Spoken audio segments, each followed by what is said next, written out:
Welcome back to New Jersey Viewpoint. I'm Ken Rosato.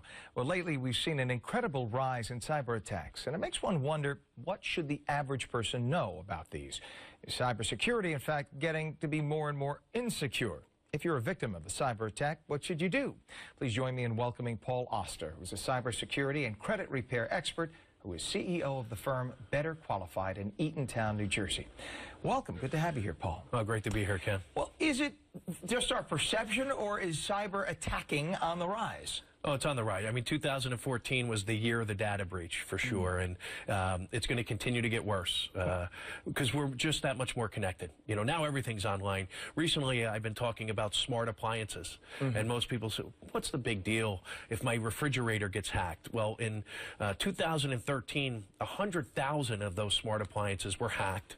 Wow. Emails were stolen, passwords were stolen, and the point there is most people use the same password for their refrigerator or smart appliance as they do for their banking account. Oh, wow. So once they're in, and anything that's connected online is just a pathway to our identity. You mean it's bad that I use the password? Yeah. Hello, goodbye, 1, 2, 3, 4, 6, 5, 4, 3, 2, 1, all of those things, or not changing your pins and passwords. We've almost become numb. We joke about it, right? Another data breach, 1 million, 10 million, 1 billion, who cares? I feel okay. Didn't hurt me, so I don't change my pins and passwords. The problem there is, you know, at Better Qualified, we see this all the time. And we deal with the aftermath, the victims. And victims of identity theft, if you could talk to one, you would know, you would do something proactively to make sure you never become one. It's just, and I'm sure I'm speaking on behalf of 90% of the people, if I could be so bold as to say this. It's a pain in the neck because we have so many passwords. You know I'm right, for everything, to get into your work computer, get into your home computer, to check every program, every credit card, every bank. You got 10,000 passwords. You forget about it. You want us to email you a new password? Yes, I emailed you. Then you forget it. Next day you're back. I'm ranting because I'm right.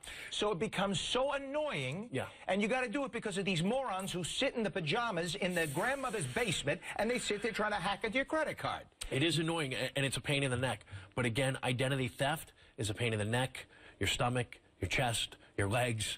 If you're a victim of identity theft, it's devastating. So I know it's inconvenient. People say to me all the time, if I have to change my account number, Paul, I have stuff that's on auto pay, and I have to call the creditor.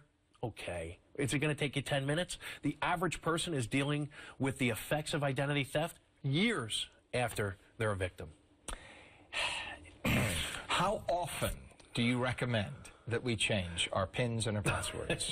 This is where I become the most unpopular guy in the room. It's at least every 30 days. So you're telling me I should walk off the set right now? We might want to take a commercial break. Oh, my gosh. That's crazy. But all right, but here's my question. If it's so darn easy for these hackers to hack in, then what really are you telling? Then if they could hack into my current password, then what is changing it going to do? If they can hack into this, why can't they hack into the next one? That's great. The perception is that it is easy. So the data breaches happen. That doesn't mean they have access into your accounts. They can get to your accounts, and if you think about the days of when guys used to walk through the parking lots just checking car doors, what car do they get into?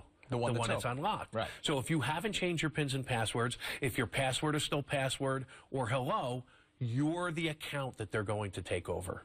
So they have the sophisticated softwares that run these algorithms to try and figure out, even if you have a difficult password. But at the end of the day, the easier you make it for them, the more likely you're going to become a victim. And again, this is where I become the most unpopular guy in the room. It's our fault that identity theft is one of the fastest growing crimes in the country. And it's going to continue to be that way until we, as consumers, do something about it. We lock our front doors, we lock our cars, we lock our phones. We do very little to lock our identities. And there's no such thing as identity theft protection because our information, our data, is in 10 million billion places out there over the internet. But the idea is to secure what you can. All right, let's say sadly, to say the inevitable happens. Because I think we've all had a credit card number stolen or whatever, or bank account violated or whatever. So it happens. What do we do? So you have to make sure that you are aware of it. Early detection is the key. Like I just said, there's no such thing as protection. So unfortunately, we live in a day and age where you need to be involved in a credit monitoring program. And The FTC gives us all one free look on annualcreditreport.com to check our credit reports. I almost like to say thanks for nothing. Once a year, really, that's something that should be changed to every 30 days we should have access. But if not, then we have to pay a couple bucks a month to be involved in a credit monitoring program.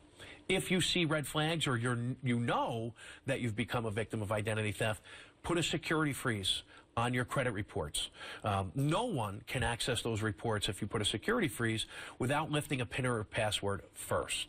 So that will protect you against people opening up new lines of credit. Putting a security freeze on your credit reports does not protect you against true name identity theft. And this is a really devastating part of this crime. This is where someone assumes your ID. They could get a job under your name. Why do they want to do that? Maybe they're a felon, an ex-convict. Maybe they're a child predator. Maybe they want to get a driver's license because they're on their 4th DWI. And to do all those things, they don't need access to your credit reports. So you really have to monitor all of your accounts, check everything on a regular basis, or you have to deal with the consequences. Lovely. There are so many of these new security cams that work on a Wi-Fi in the house today. Yep. And one of my neighbors told me that they found themselves on one of it was in Russia, one of these Russian sites where their Wi-Fi,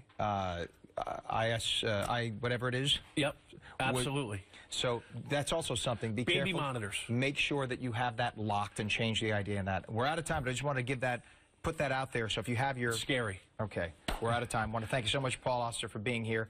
Good luck with that. Good luck, everybody. I'm Ken Rosato. We thank you for joining us. With all of that, enjoy the rest of your weekend.